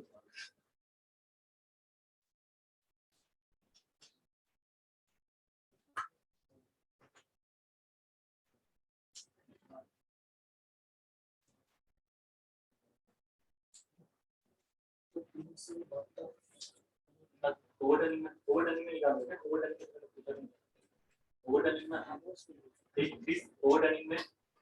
ओवर टर्निंग में जब पूछेगा तभी लगाना, ओवर टर्निंग का कॉन्सेप्ट आपको सिर्फ पूछने में, नॉर्मल कंडीशन में नहीं लगाना। अगर कोई स्ट्रक्चर आपको नॉर्मल पूछ रहा है, जैसे आपको इसलिए यही पूछेगा, यहाँ पे मैंने कुछ मेंशन नहीं कर लगा, तो ओवर टर्निंग का क्राइटेरिया कभी भी चेक करने के लिए वो बोलेगा एग्जाम में। ओवर टर्निंग अगर उसने चेक करवाना है तो आपको प्रॉपर तरीके से बोलेगा कि स्ट्रक्चर में ओवर टर्निंग के लिए भी चेक करना है। ये आप निकाल दिया ठीक है, ओवर टर्निंग के लिए 372 375 आ रहा है ना, उसके इसमें 480 आ रहा है, तो आप डिजाइन करोगे 480 के लिए, लेकिन ओवर टर्निंग का क्राइटेरिया लेना है तो हम लोग उसकी कैपेसिटी बढ़ा नहीं सकते हैं, है ना। तो 372 सर, ये ओवर टर्निंग आपका अलग से आएगा। ओवर टर्निंग में आपको ऐसा नहीं करना पड़ेगा कि आप तीनों कॉम्बिनेशन में चेक करोगे, ठीक है ना। ओवर टर्निंग आपको अलग से पूछेगा वो एग्जाम में, उस हिसाब से डेटा जो होगा वहाँ पे, तो आपको आंसर नहीं होगा। लेकिन अगर कुछ नहीं बोला तो ओवरटर्निंग का चेक नहीं करना, सिर्फ और सिर्फ 3 लोड कौन से चेक करना, डेड लोड, लाइट लोड और जो एक्चुअल व्यू है, ठीक है ना। तो यहाँ पे देखिए सॉल्यूशन इसका नहीं पता, सॉल्यूशन आपको देखिए 3 कॉम्बिनेशन है आपके पास, 3 कॉम्बिनेशन में कौन कौन से हैं। पहला कॉम्बिनेशन तो आपका 1.5 into dead load plus light load का है। दूसरा कॉम्बिनेशन की मैं बात करूं तो 1.5 into dead load plus wind load oblique earthquake load का है, तो ज्यादा बन दोनों में। और थर्ड कॉम्बिनेशन आपका होता है 1.2 into dead load plus light load plus wind load oblique earthquake load, ये हो गया आपका फाइनल थर्ड कॉम्बिनेशन, ठीक है। फैक्टर्स ये लिखना है 1.5 1.5 सिंपल सी बात है, ठीक है। यहाँ पे देखना 1.5 इंटू डेड लोड आपका कितना दिया हुआ है, that is 80, dead load moment 80 दिया हुआ है, प्लस लाइट लोड मोमेंट आपका 120 गिवन है। सेकंड में आपका क्या है 1.5 इंटू डेड लोड मोमेंट आपका 80 और जो आपका wind load oblique earthquake load, तो अर्थक्वेक वाला ज्यादा है उसको लेने हमें फर्स्ट कॉम्बिनेशन आपको चाहिए, तो 200 है, हो जाएगा ये, ठीक है। फिर उसके बाद थर्ड है आपका 1.2 इंटू डेड लोड आपका 80 प्लस 120 प्लस 80 प्लस 120 प्लस 200, ठीक है। ये हो गया आपका लास्ट कॉम्बिनेशन। जब पहला निकालोगे तो पहला 300 आएगा आपका, पहला आपका 300 किलो न्यूटन मीटर। सेकंड आपने निकाला होगा 420, सेकंड वाले का 420 किलो न्यूटन मीटर और ये आया 480 ना।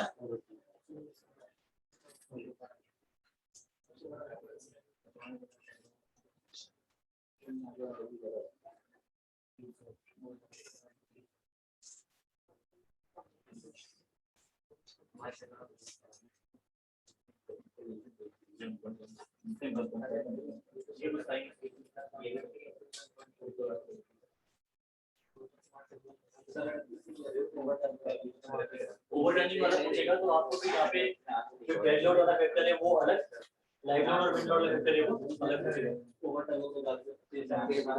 ओवरटर्निंग निकालोगे तो ओवरटर्निंग कॉम्बिनेशन तो आपको मैक्सिमम ही कंसीडर करना पड़ेगा, उसके बाद फर्स्ट कॉम्बिनेशन कंसीडर करना पड़ेगा। ओवरटर्निंग भले ही वो ले इतना पाएगा 372, लेकिन कॉम्बिनेशन फर्स्ट ही कंसीडर करना है। फिर आप डिजाइन करोगे रेजिस्टिंग कैपेसिटी आपको इंक्रीज करनी पड़ेगी स्ट्रक्चर से, ठीक है ना।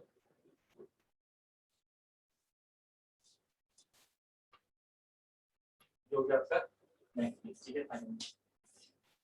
ये फैक्टर बहुत बार पूछा एग्जाम में, ओवरटर्निंग का जो फैक्टर है ना 0.9, ये बहुत ही बार एग्जाम में पूछा गया है, ध्यान रखना है फैक्टर काफी इंपॉर्टेंट फैक्टर है।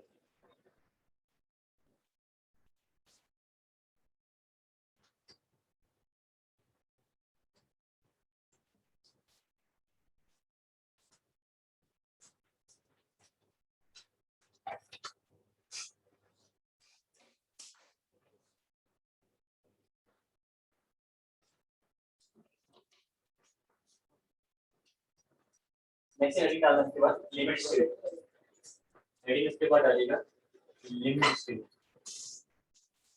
बहुत ही इजी है, एक एक लाइन में समझेंगे इसको, ज्यादा इसमें बहुत टाइम वेस्ट नहीं करना है, ठीक है। इजी है। देखिए लिमिट स्टेट क्या होता है, लिमिट स्टेट मतलब यहाँ पे खुद ही आपको लिखा होगा वर्ड लिमिट। लिमिट का मतलब क्या है कि भाई उसने अपनी लिमिट क्रॉस कर दी है, मतलब अपनी लिमिट तक पहुंच गया, ठीक है ना। तो लिमिट स्टेट का मतलब क्या होता है, अगर ये स्टेज अगर आपकी अचीव होगी तो उसके बाद आप स्ट्रक्चर को कभी भी सेटिस्फैक्टरी यूज नहीं कर पाओगे, ठीक है ना। तो ऐसी स्टेट अगर वो अचीव हो गई तो उसके बाद आप स्ट्रक्चर को कभी भी आगे फर्दर यूज नहीं कर पाओगे, उसको हम लोग बोलते हैं लिमिट स्टेट, सिंपल से वर्ड में, ठीक है। लिमिट स्टेट आपकी दो टाइप की होती है, एक तो होता है आपका लिमिट स्टेट ऑफ कोलैप्स, दूसरा होता है आपका लिमिट स्टेट ऑफ सर्विसेबिलिटी। अगर मैं बात करूं कोलैप्स की, तो कोलैप्स में क्या होगा, आपका structure in the words of collapse, आपका स्ट्रक्चर क्या होने वाला होगा, जस्ट कोलैप्स होने वाला होगा। और सर्विसेबिलिटी में क्या होगा, स्ट्रक्चर की सर्विसेबिलिटी या लाइफ पीरियड आपका खत्म हो गई, आपको स्ट्रक्चर को रेनोवेट करना है।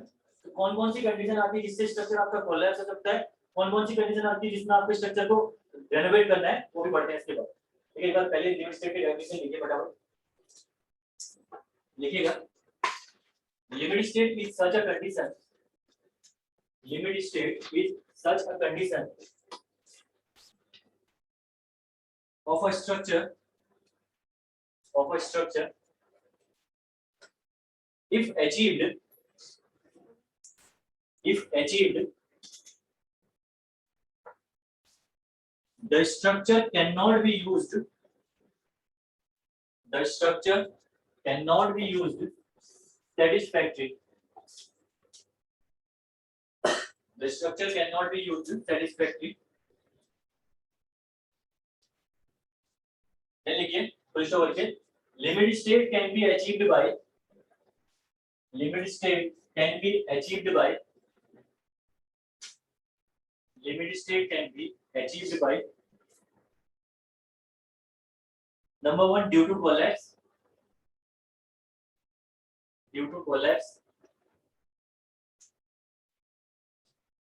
सेकेंड आपको लिखना है यहाँ पे due to becoming it undesirable due to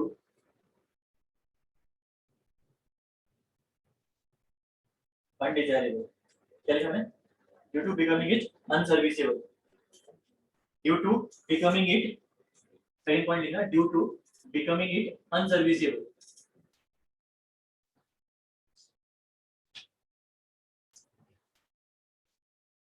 अगला पॉइंट में लिखिए नीचे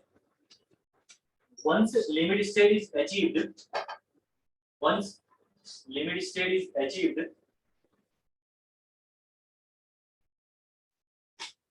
that structure will become unusable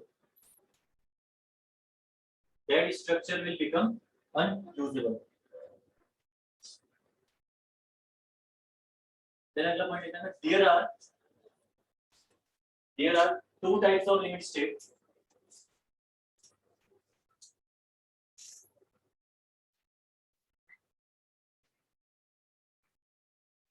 two types of limit states पहला इसमें limit state of collapse due to collapsing ठीक है लिमिट स्टेट ऑफ कोलैप्स पहले कंडीशन है जिसमें स्ट्रक्चर आपका पूरा कोलैप्स हो जाएगा ठीक है और ये कंडीशन आपकी लिमिट स्टेट ऑफ कोलैप्स में कौन कौन सी आती है पहली है आपकी शियर स्ट्रक्चर आपका शियर में कोलैप्स हो सकता है दूसरी कंडीशन आती है इसमें फ्लेक्सर जिसको हम लोग बेंडिंग भी बोलते हैं बेंडिंग में भी स्ट्रक्चर आपका क्या हो सकता है कोलैप्स हो सकता है थर्ड जो आपकी कंडीशन बनती है यहाँ पे डायरेक्ट कंडीशन मिल गई शियर जिसमें स्ट्रक्चर आपका कोलैप्स हो सकता है और फोर्थ आपकी कॉम्प्रेशन ना फोर्थ आपकी है कॉम्प्रेशन या टॉर्जन शियर जो है फ्लेक्सर शियर हां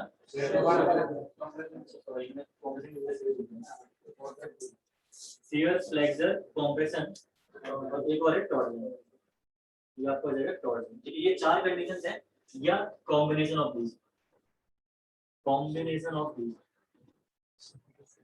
अगर इन सभी का कॉम्बिनेशन बनेगा तो इस केस में आपका स्ट्रक्चर क्या हो सकता है कोलैप्स हो सकता है कहीं पे शियर कहीं पे फ्लेक्सर कहीं पे टॉर्जन कहीं पे कॉम्प्रेशन या कॉम्बिनेशन ऑफ दीस ठीक है ना तो ये स्ट्रक्चर आपका ट्विस्ट कर रहा है स्ट्रक्चर आपका बेंड करके फेल कर रहा है ठीक है इस कंडीशन लेकिन अगर सेकंड में बात करूं सेकंड कंडीशन जो आपकी बन गई that is limit state of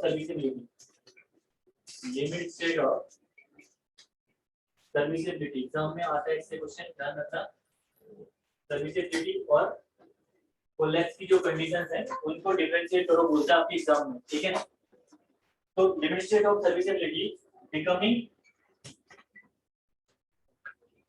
undesirable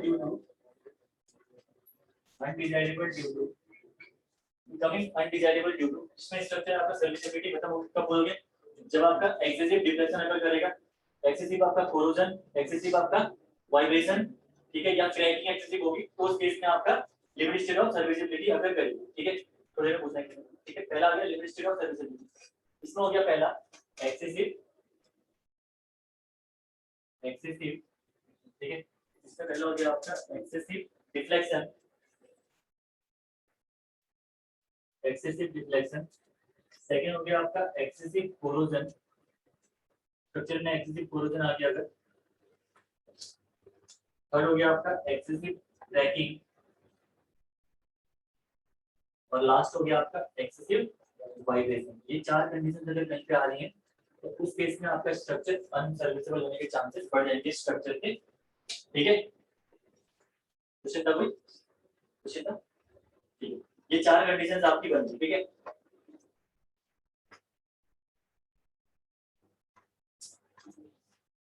अब देखो यहाँ पे देखो पहला आपने पढ़ा limit state of collapse, limit state of collapse due to collapsing, collapse होता है शियर, फ्लेक्शन, टॉर्जन, कॉम्प्रेशन। लेकिन कभी आपने देखा कोई स्ट्रक्चर आपका ऐसे कोलैप्स होता है, बहुत ही आपकी मतलब पॉसिबिलिटी काफी कम है। जो पुराने स्ट्रक्चर होंगे, जो मतलब काफी पुराने स्ट्रक्चर है, उनको छोड़ के आपका कोई भी स्ट्रक्चर कभी बेंड करके, कभी ट्विस्ट करके आपका फॉल नहीं करता, ऑब्वियसली बात है। ये सारी कंडीशन जो है आपकी, these are the imaginary condition. ये कंडीशन से आपकी इमेजिनरी कंडीशन, इमेजिनरी कंडीशन, ठीक है। क्योंकि ये आपकी एक्चुअल जो स्ट्रक्चर है उसमें ये कंडीशन आपकी फुलफिल होने के चांसेस काफी कम होते हैं, ठीक है ना, बहुत ही प्रोबेबिलिटी कम रहती है। अगर मैं बात करूं लिमिट स्टेट ऑफ सर्विसिबिलिटी की, तो ये कहलाती है आपकी एक्चुअल फेलियर कंडीशन। इनको हम लोग बोलते हैं एक्चुअल कंडीशन, जहां पे आपका स्ट्रक्चर फेल हो, ठीक है, एक्चुअल कंडीशन। कभी भी देखना कहीं पे अगर एक्सेसिव डिफ्लेक्शन हो गया, जैसे छत में आपका एक्सेसिव डिफ्लेक्शन हो गया, तो क्या होगा, वाटर आपका एंटर कर जाएगा, पॉन्डिंग की प्रॉब्लम आ जाएगी, ठीक है। वैसे ही अगर दूसरा देखना, अगर एक्सेसिव कोरोजन हो गया, तो कोरोजन में क्या होगा, आपका जो आपकी सीमेंट मतलब कंक्रीट है, कंक्रीट सरिया को छोड़ देगी, ठीक है, बाहर को छोड़ देगी, तो आपका सरिया बाहर दिखने लगेगा, उसमें कोरोजन दिखेगा आपको, ठीक है। तो अगर ऐसी कंडीशन कहीं पे आ रखी है, तो इसका मतलब क्या है कि आपका स्ट्रक्चर की सर्विसिबिलिटी खत्म हो चुकी है, अब आपको स्ट्रक्चर को रेनोवेट करना पड़ेगा इसके बाद, ठीक है। तो ये कंडीशन जो है आपकी, इनमें स्ट्रक्चर आपका एक्चुअली फेल होता है, ये आपकी सारी की सारी इमेजिनरी कंडीशन है। और लिमिट स्टेट में आपकी दोनों की कंडीशन, इमेजिनरी कंडीशन प्लस आपकी एक्चुअल कंडीशन, दोनों कंडीशन दोनों कंडीशन इन्होंने कंसीडर कर रखी है अपनी डिजाइनिंग में, ठीक है ना। और ध्यान आपको ये रखना है कौन कौन सी कंडीशन किसमें एग्जाम में डिफरेंशिएट पूछता है, which of the following is not the limit state of serviceability बोल देगा, या बोलेगा which of the following is the case of serviceability या कोलैप्स। ये एग्जाम में क्वेश्चन डिफरेंट डिफरेंट टाइप से पूछता है, दोनों कंडीशन ध्यान रखना, क्लियर है सबको। ये होती है आपकी लिमिट स्टेट और limit state of serviceability and collapse, ठीक है, हो गया ये। देन फाइनल टॉपिक आज का देखते हैं, stress diagram for concrete heading का, स्ट्रेस डायग्राम फॉर कंक्रीट, क्योंकि उसके बाद डिजाइनिंग है, तो डिजाइनिंग हम लोग एग्जांपल सारे एक ही साथ करेंगे, तो आप रिलेट कर पाओगे, ठीक है। जस्ट हम लोग यहाँ पे डिस्कस करते हैं स्ट्रेस डायग्राम फॉर कंक्रीट।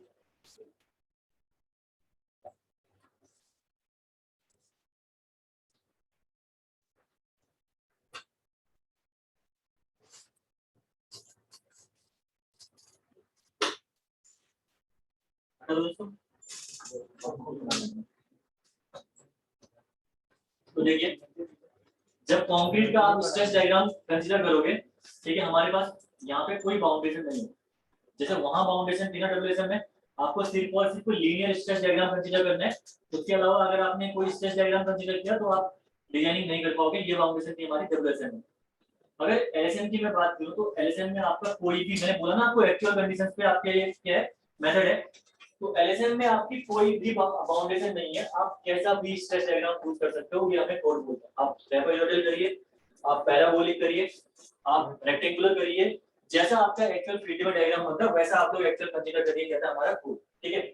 लेकिन अगर हम लोग आइडियल कंडीशन की बात करें, वो कहता है कि अगर हम आइडियल कंडीशन की बात करें जहां पे आप टेस्ट कैरी नहीं कर पा रहे हो, तो जो मोस्ट सुटेबल जो आपका डायग्राम रहेगा आपका स्ट्रेच डायग्राम कंक्रीट के लिए, वो रहेगा आपका पार्टली पैराबोलिक पार्टली रेक्टेंगुलर। ये हम लोग डायग्राम कंसीडर करेंगे मोस्ट आइडियल कंडीशन में, ठीक है, जहां हम लोग बोलते हैं जहां पे आपका डेटा अवेलेबल नहीं है। अब ऑब्वियसली बात है, यहाँ पे आप टेस्टिंग तो करोगे नहीं, तो हम लोग जो डिजाइनिंग करेंगे ऑन द बेसिस ऑफ इसके बेस पे करेंगे पार्टली पैराबोलिक पार्टली रेक्टेंगुलर। लेकिन ध्यान रखना, एग्जाम में कभी क्वेश्चन पूछ दिया तो एग्जाम में कभी भी आपके पास बाउंडेशन नहीं है, ये कोई भी डायग्राम आप यूज कर सकते हो। वो ऑप्शन में आपको देगा which of the following is the stress diagram for limit state method, वहां पे trapezoidal, parabolic, parabolic, party rectangular, all of the above. तो अगर दिखना यहाँ पे ऑल ऑफ द अबव दिख गया तो यानी सबके साथ सही है, वहां पे पार्टी पैराबोलिक पार्टी रेक्टेंगुलर आप करके बताना एग्जाम में, ठीक है ना। पहले इसका पॉइंट लिखिए, इन LSM we consider partly rectangular and partly parabolic,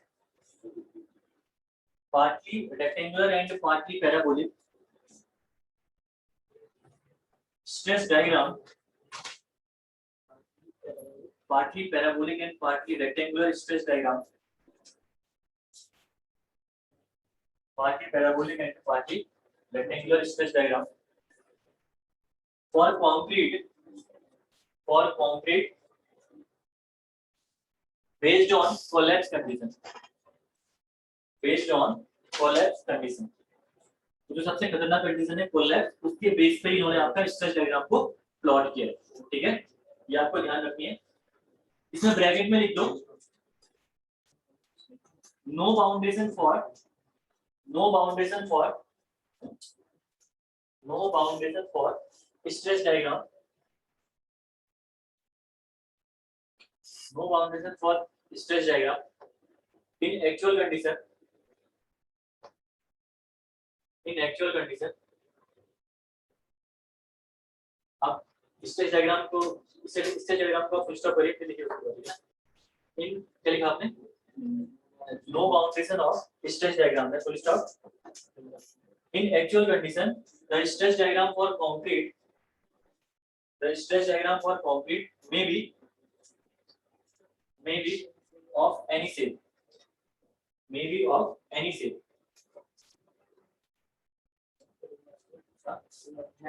In actual condition, stress diagram for concrete. In actual condition, stress diagram for concrete may be of any shape. May be of any shape. ठीक है ना, किसी भी shape का आप ले सकते हो।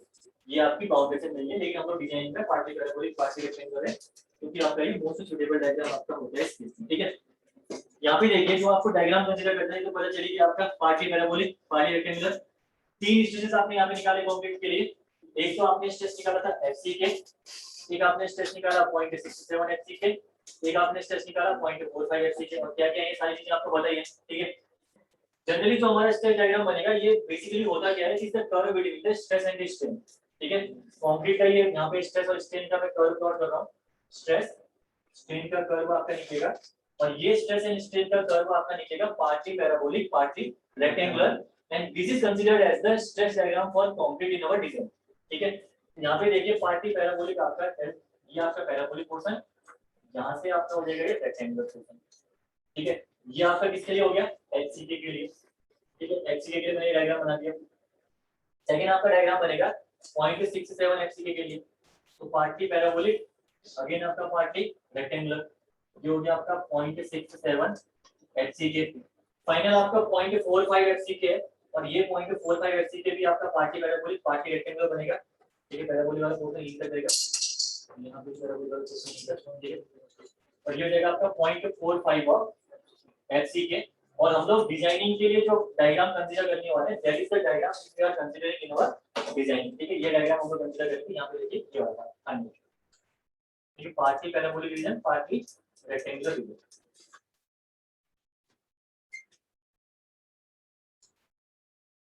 ये स्ट्रेस डायग्राम आप कंसीडर करोगे अपनी डिजाइनिंग में। यहाँ पे देखिए एक चीज देखने वाली बात है, एलएसएम में जो मैंने बताया था आपको कि प्लास्टिक रीजन कंसीडर करता है, इलास्टिक भी कंसीडर करता है, लेकिन आपका वो कौन सा था, डब्ल्यूएसएम सिर्फ से इलास्टिक कंसीडर करता है। ये चीज ध्यान से देखना। यहाँ पे देखिए एचसीके तो आपके एचई यहीं पे हो गए। ठीक है, एचसीके आपके एचई यहीं पे हो गए, इसके बाद एचसीके आपका कांस्टेंट है। ठीक है, अगर इसके रिस्पेक्ट में अगर आप स्ट्रेन देखोगे, ठीक है, अगर ये स्ट्रेन यहाँ पे देखोगे तो दैट स्ट्रेन विल बी 0.002। ठीक है, देन उसके बाद कंक्रीट में थोड़ा सा इलोंगेशन हो रहा है, और फेलियर के टाइम पे जो आपका स्ट्रेन निकल के आ रहा है इस पॉइंट पे, फेलियर के टाइम पे जो स्ट्रेन निकल के आ रहा है दैट स्ट्रेन विल बी 0.0035। ये आपका हो गया फेलियर स्ट्रेन। तो आप देख क्या पा रहे हो, यहाँ पे देख पा रहे हो कि इलास्टिक फेलियर से आपका 0.002 के स्ट्रेन में ही हो गया था, लेकिन आपका जो प्लास्टिक फेलियर यानी जो आपका लिमिट स्टेट मेथड आपका फेलियर मानता है कंक्रीट में, वो मानेगा आपका 0.0035 में, यानी थोड़ा सा इलोंगेशन जितना भी है भाई, ये पॉइंट नहीं है भले जितना भी है, इन्होंने क्या कर रखा है, इलोंगेशन कंसीडर कर रखा है। उसके बाद उन्होंने बोला कि आप कंक्रीट फेल हो, यानी इलास्टिक फेलियर के साथ साथ इन्होंने प्लास्टिक फेलियर को भी कंसीडर किया यहाँ पे इसने एलिसन में। ठीक है, आप चीजें रिलेट कर सकते हो, कहीं पे भी देखोगे तो जो कंडीशंस हमने पढ़ी हुई है वो सारी कंडीशंस रिलेट होंगी। ठीक है ना, तो ये रीजन हो गया आपका पूरा पूरा प्लास्टिक इलास्टिक फेलियर तो आपका यहीं पे हो जाता है। अगर डब्ल्यूएसएम मानता है तो डब्ल्यूएसएम एक से यहीं पे फेलियर मान लेगा। ठीक है ना, बना लीजिए इसको। और अगर मैं अपनी एनालिसिस है, अपनी एनालिसिस के हिसाब से इस डायग्राम को जस्ट वर्टिकल बनाऊंगा तो कंफ्यूज हो जाऊंगा। ठीक है, ये डायग्राम में जस्ट यहाँ पे वर्टिकल बनाऊंगा जैसे ये पैराबोलिक, ये रेक्टेंगल। एनालिसिस के टाइम पे हम डायग्राम वर्टिकल लेके चलेंगे।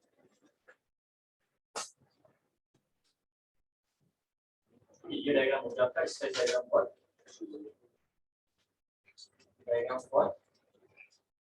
ठीक है, जैसे मैंने वर्टिकल कर दिया, स्ट्रेच डायग्राम फॉर कंक्रीट आपका यहाँ पे बन गया। और जो स्ट्रेसेस होंगे इसके यहाँ पे स्ट्रेसेस कितने होंगे 0.45 ऑफ एफसी डिजाइन स्ट्रेस, ठीक है, ये होंगे 0.45 ऑफ एफसी के स्ट्रेसेस यहाँ पे। और स्ट्रेन की अगर मैं बात करूँ तो स्ट्रेन आपका बाद में डिस्कस कर लेंगे, इसका स्ट्रेन जो भी है यहाँ पे तक 0.002 होता है स्ट्रेन, और फाइनल में आपको 0.003 का जो डिस्कशन करेंगे।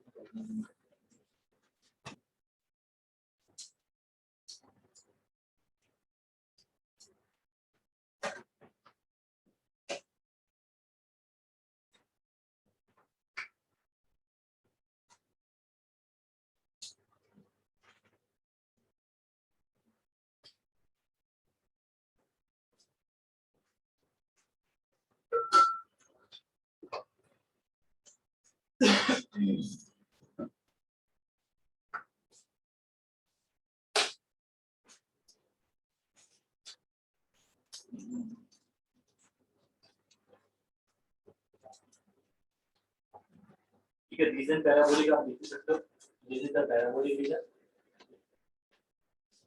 Parabolic rectangular. और ये आपका सिर्फ और सिर्फ कंक्रीट के लिए, ध्यान से लिखा है ना हेडिंग में, स्ट्रेस डायग्राम फॉर कंक्रीट लिखा रहेगा ना, तो this only for the concrete. Steel के लिए स्ट्रेस डायग्राम की रिक्वायरमेंट नहीं, डिजाइन स्ट्रेस आपको डायरेक्टली पता है 0.87 ऑफ एफ वाला, इसके बेस पे आप इसलिए कर दोगे, वहां दिक्कत नहीं। स्ट्रेस डायग्राम की रिक्वायरमेंट होगी जहां पे कंक्रीट है वहां पे क्या पैराबोलिक के बगल में ये नीचे रंगी यूज अच्छा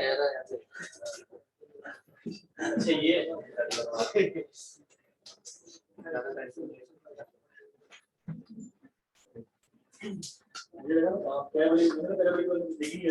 डायग्राम है।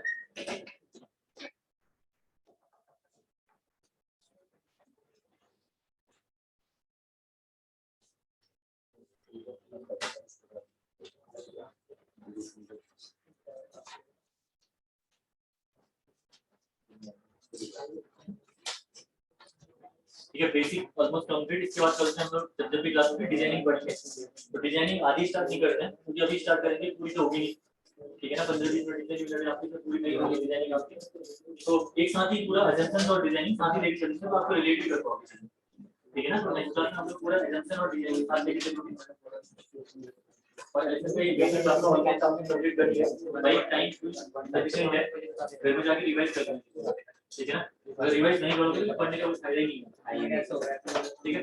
प्रॉपर रिवाइज करोगे बड़ा आगे चल सकते हैं, ठीक है ना। हाँ वो मंडे भी होगी ना, अभी तो शेड्यूल नहीं आ रहा है,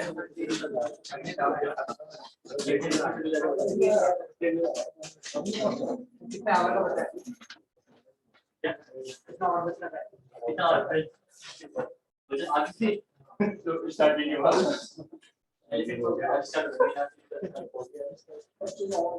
टोटल 89 की बात करते हैं, सबसे बड़ा एग्जांपल जैसे जेईई में आपके जो सबसे बड़े सब्जेक्ट हैं उनमें से आज बड़ा सब्जेक्ट है,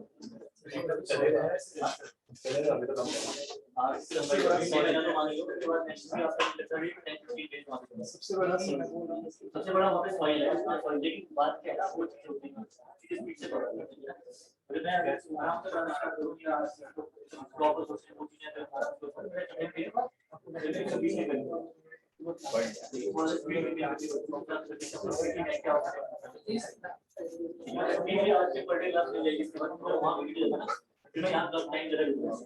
वहाँ पे मेरा कंप्लीट करना है, वहाँ पे लेकर के इसका वर्ड है, तो यहाँ पे आगे में कंप्लीट होगी इसकी, यहाँ टाइप